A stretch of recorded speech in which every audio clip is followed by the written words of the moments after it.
Good morning. We are looking at University there and I-94, and you could see that we've had some melting going on last night, wet road surfaces, and even some of that snow that was on the grassy areas of that interchange melting just a little bit yesterday. It's still there, but you could see more of the grass peeking through at this point in time. So we've had some changes in our weather recently, and we'll continue to experience some kind of up and down conditions here as we head into the weekend. Here's a look at our current temperatures. We're still mild, but there are places where we've dropped below freezing again. So some of those spots that don't have any salt or any chemical on them, there's going to be a icy patch there again where we've had some puddles, and in addition to that, it's kind of crunchy too in some of those areas that got slushy yesterday. So I just keep that in mind. It's not ideal out there this morning. We're at 30 degrees in Fargo. It's 35 in Grand Forks, and in Jamestown we're at 36, 28 in Wadena, and in Devil's Lake 34.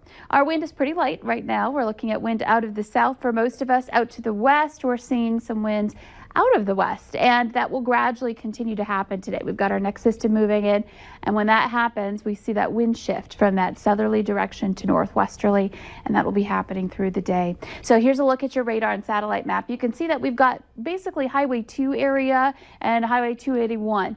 The focus for any moisture at this point in time, and north from there too. And there are some showers over in the east showing up on the radar, a couple of cells here in Marshall County, Minnesota. But as we look off to the west, that's the area where there's more numerous areas of snow and or rain. Basically Devil's Lake right in the area where we've got that snow transition. Can-Do seeing a little snow on the radar there, and up in Ramsey County, Cavalier County, farther south and west, we're looking at rain and maybe even a little freezing rain where temperatures are below freezing. So watch out for some slick spots on the roads. Expanding the view, you can see on our tri-state map, things are quiet in the south, and gradually this is just going to work its way southward and eventually affect the rest of the valley through the day. So here's a look at how that'll happen in our hour-by-hour planner.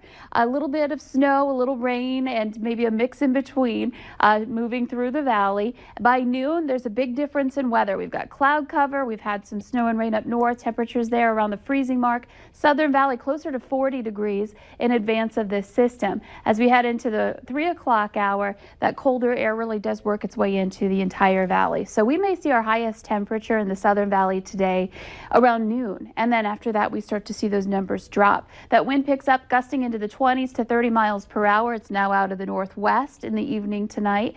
And if there's any snow coming down, there's going to be a little bit of reduced visibility because of that wind and the snow combining there. Now late tonight, that snow's moved on. We get a little break. We're still getting some colder air moving in, but not too bad to start off the day tomorrow. We're into the teens and 20s.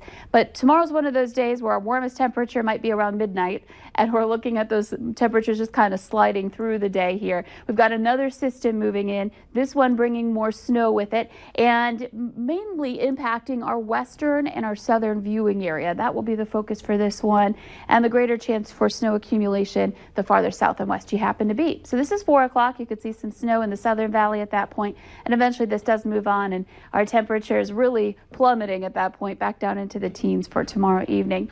Your photo today, sunset on a trying harvest. I know some farmers have had a hard time this season. We're looking, or end of season especially, and this is an Amaretto. Thanks, Kirsten, for sharing that with us.